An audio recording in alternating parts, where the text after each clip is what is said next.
नमस्कार, सनातन विचार श्रृंखला में आपका स्वागत है।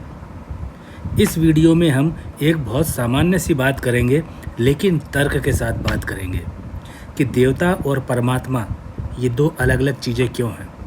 क्योंकि जो लोग केवल अंग्रेजी भाषा के अंदर ही पढ़ना और सुनना पसंद करते हैं, उनको एक ही शब्द मालूम है, गॉड। लेकिन उस शब्द से पूरी तरह से हिंदू धर्म तो परिभाषित नहीं हो सकता। हिंदू धर्म के अंदर भगवान के प्रति जो आस्था है, वह गॉड जो शब्द है उससे परिभाषित नहीं हो सकता। मेरी आपसे प्रार्थना है कि आप इस वीडियो को आंख बंद करके पूरा सुनना, आपको बहुत आनंद आएगा। आज के हिंदू के घरों में बच्चे जो हैं वे भी देवता और परमात्मा का अंतर नहीं जानते, और घर के बड़े लोगों के पास इतना समय नहीं है कि वे बच्चों को इसका अंतर समझा सकें। इसलिए आज के वीडियो में बहुत ही सरल भाषा में इस अंतर को समझाया है। जैसे जैसे वीडियो आगे बढ़ेगा, सुनने के अंदर आपकी रुचि बढ़ती चली जाएगी। आपको अपने जीवन में इस वीडियो को एक बार ज़रूर सुनना चाहिए। सबसे पहले आपको यह जानना होगा कि सृष्टि से भी पहले एक ऐसा समय था, यहाँ कुछ भी नहीं था, अंधकार भी नहीं था। अगर अंधकार यानी काला भी रहा होता तो यह नहीं कहा जा सकता कि कुछ भी नहीं था। अंधकार होने पर यह कहा जाता कि सब जगह काला ही काला था, लेकिन यह कहा जाता है कि कुछ भी नहीं था। इसका मतलब यह हुआ कि ना तो काला था, न ही कुछ और। फिर उस कुछ भी नहीं में एक इच्छा का जन्म हुआ, और उस इच्छा को पूरा करने के लिए ज्ञान का जन्म हुआ, और फिर उस ज्ञान से सृष्टि का जन्म हुआ। फिर जो ये ब्रह्मांड आज हमें अनुभूत होता है, वह अस्तित्व में आया। अब इस इच्छा का जन्म किसमें हुआ होगा, इसका मतलब है कि ज़रूर कुछ एक पहले से रहा होगा। वही जो पहले से भी पहले से था, वही आज भी है, तो वह है परमात्मा। उसी परमात्मा को इच्छा हुई और ज्ञान हुआ कि सृष्टि होनी चाहिए। फिर सृष्टि का प्रकट होना संभव हो पाया। इसका सीधा सा अर्थ यह है कि परमात्मा वह है जो सृष्टि के पहले से है और आज भी है। इसका एक और अर्थ निकलता है कि जब सृष्टि नहीं रहेगी तब भी परमात्मा रहेगा, क्योंकि वह पहले से है। इसका मतलब यह हुआ कि परमात्मा के होने का सृष्टि से कोई संबंध नहीं है। या इस तरह भी समझा जा सकता है कि परमात्मा का अस्तित्व सृष्टि यानी ब्रह्मांड पर निर्भर नहीं है। लेकिन यहाँ यह निर्णय नहीं किया जा सकता कि सृष्टि या ब्रह्मांड का अस्तित्व परमात्मा पर निर्भर है या नहीं। तो इस प्रश्न के उत्तर को जानने के लिए हमें एक बार फिर उस अवधारणा को जानना होगा कि जब कुछ भी नहीं था और उस समय परमात्मा था, और फिर परमात्मा की इच्छा और ज्ञान से सृष्टि यानी ब्रह्मांड का जन्म हुआ। और जिसका जन्म होता है उसकी एक निश्चित आयु भी होती है। यदि किसी क्रिया का आरंभ है तो अंत भी निश्चित है। यहाँ आयु कम और ज़्यादा वस्तुओं पर निर्भर करती है। किसी की आयु कम हो सकती है और किसी की ज़्यादा हो सकती है, लेकिन जिसका जन्म हुआ उसका अंत निश्चित है, वो भी इतनी महान और अत्यंत विशाल सृष्टि का। तो फिर इस सृष्टि या ब्रह्मांड का अंत निश्चित होगा। लेकिन परमात्मा तो कुछ नहीं होने पर भी था, इसलिए परमात्मा का ना तो जन्म हुआ है, और जिसका जन्म ही नहीं हुआ फिर भला उसका अंत कैसा होगा। इसका मतलब सृष्टि परमात्मा पर पूरी तरह से निर्भर है, लेकिन परमात्मा सृष्टि पर निर्भर नहीं है। यहाँ एक निर्णय निकल कर आया कि परमात्मा वह है जो शाश्वत है, सनातन है, अजन्मा है, अनंत है और निराकार है। यहाँ निराकार का अर्थ हुआ कि सभी प्रकार का आकार उसी निराकार परमात्मा से निकल करके आए हैं। अब जब हम परमात्मा के विषय में जान चुके हैं, तो आइए देवता के विषय में भी जानने की कोशिश करते हैं। फिर दोनों के अंतर के बारे में हम आसानी से जान पाएंगे। देवता कौन होते हैं, किन्हें देवता कहा गया है और किन्हें देवता माना गया है। देवता एक शब्द है जिसका जन्म दिव्यता से हुआ है। दिव्यता से देवता बना है। शास्त्रों के अनुसार देवता वे होते हैं जिनमें दिव्यता होती है, लेकिन दिव्यता तो ब्रह्मांड के जन्म के बाद ही पैदा हुई होगी, क्योंकि सृष्टि से पहले तो कुछ था ही नहीं। तो इसका मतलब दिव्यता भी नहीं रही होगी। यहाँ दिव्यता का मतलब है कोई परालौकिक शक्ति या पराप्राकृतिक। अब यहाँ पराप्राकृतिक को जानना जरूरी पड़ जाता है। परालौकिक या पराप्राकृतिक वह होता है जो प्रकृति का भाग नहीं होता, या फिर सामान्य जो प्रकृति होती है उससे परे होता है। अलौकिक या पारलौकिक शब्द भी इसके लिए कई बार प्रयुक्त होता है।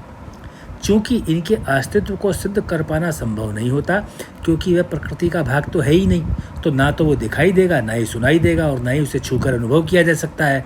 इसलिए उन्हें मनुष्यों की श्रेणी से बहुत महान माना जाता है। अब आपको धीरे धीरे बहुत आनंद आने लगेगा।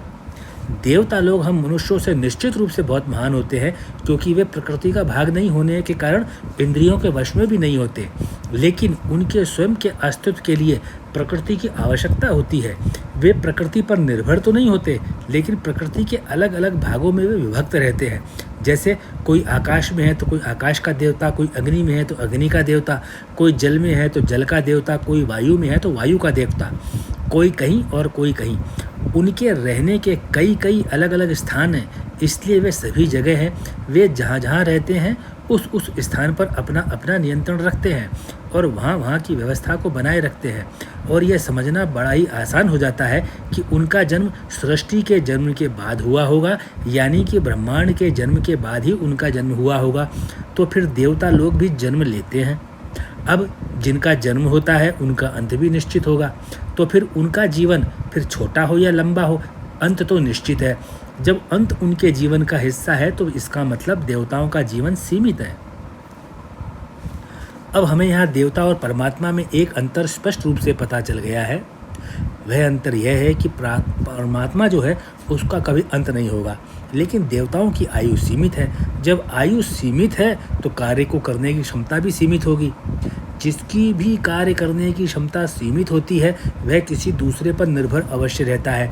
इसका मतलब यह हुआ कि देवता लोग की निर्भरता अपने आप परमात्मा के ऊपर आ जाती है।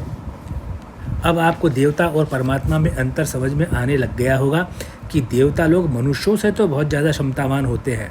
वे मनुष्यों की तुलना में बहुत ज़्यादा समय तक जीवित रहते हैं। उनके पास अपने अपने क्षेत्र के संचालन और वहाँ की व्यवस्था को बनाए रखने की अपार शक्ति होती है, जो मनुष्य की शक्ति की तुलना में बहुत से भी बहुत ज़्यादा होती है। लेकिन वे परमात्मा के अंश के रूप में होते हैं और वे परमात्मा से बहुत कम शक्ति के स्वामी होते हैं। इसलिए परमात्मा ही अलग अलग देवताओं के माध्यम से सृष्टि का संचालन करते हैं, ऐसा आप मानेंगे। और सृष्टि की उत्पत्ति और सृष्टि के विनाश भी जो कार्य होता है, सृष्टि की उत्पत्ति का और सृष्टि के विनाश का, वह कार्य भी परमात्मा ही करते हैं। जब सृष्टि का जन्म होता है तो ये देवता लोग भी जन्म लेते हैं और सृष्टि के विनाश के साथ, संपूर्ण सृष्टि के साथ देवता लोग भी परमात्मा में विलीन हो जाते हैं। तो अस्तित्व केवल परमात्मा का रहता है। यही अंतर देवता और परमात्मा में है। ये दो शब्द जरूर हैं, लेकिन एक दूसरे से इतना गहरा संबंध रखते हैं कि इनको सामान्य रूप से अलग करके समझा नहीं जा सकता। यहाँ बड़े और छोटे का भेद अगर त्याग दिया जाए, मनुष्य अपने जीवन के बारे में ही विचार करे, तो एक मनुष्य का जीवन सरल रूप से आनंद के साथ बीते, उसके लिए देवता लोग ज़्यादा जिम्मेदार होते हैं, क्योंकि मनुष्य उस व्यवस्था में अपना जीवन व्यतीत करता है जिसको देवता लोग संचालित किया करते हैं। अब आपको मानना चाहिए कि परमात्मा ने सृष्टि यानी ब्रह्मांड को बनाया और देवताओं को भी ब्रह्मांड के विभिन्न अंशों को संचालित करने के लिए नियुक्त किया। यह वैसे ही हुआ, ठीक वैसे ही जैसे एक सरकारी विभाग को सही तरीके से चलाने के लिए विभिन्न पदों पर अलग अलग अधिकारियों की नियुक्ति की जाती है। इसलिए सृष्टि में केवल एक ही सत्य है और वह है परमात्मा। यहाँ देवता और परमात्मा का भेद जो है, जो सनातन में समझाया गया है, सनातन शास्त्रों में समझाया गया है, वह और किसी भी धर्म या और किसी भी भाषा में आपको जानने, सुनने, पढ़ने को कभी नहीं मिलेगा। इस वीडियो को बनाने में अध्ययन करना पड़ा है, अध्ययन किया गया है, उसके बाद में विचार आपके सामने प्रस्तुत किए गए हैं। इसमें कई महान सन्यासियों के विचार हैं, उसको मिला करके एक संदेश बनाया गया है। मैं आशा करूंगा कि इस वीडियो को जितना आपको समझ में आया है, 2-3 बार सुनने का प्रयास करें, ज़्यादा से ज़्यादा समझने का प्रयास करें। आपको इसके अंदर से बहुत बड़े बड़े तर्क मिलेंगे। और अगर यह वीडियो आपको समझ में आता है, अच्छा लगता है, तो कृपया इस वीडियो को आप अपने मित्रों से और अपने सहयोगियों से, रिश्तेदारों से अवश्य शेयर कीजिए। और आपने वर्तमान में इस वीडियो को देखने और सुनने में जो अपने बहुमूल्य समय का अंश दिया, उसके लिए मैं आभार प्रकट करता हूँ। आपको बहुत बहुत धन्यवाद देता हूँ।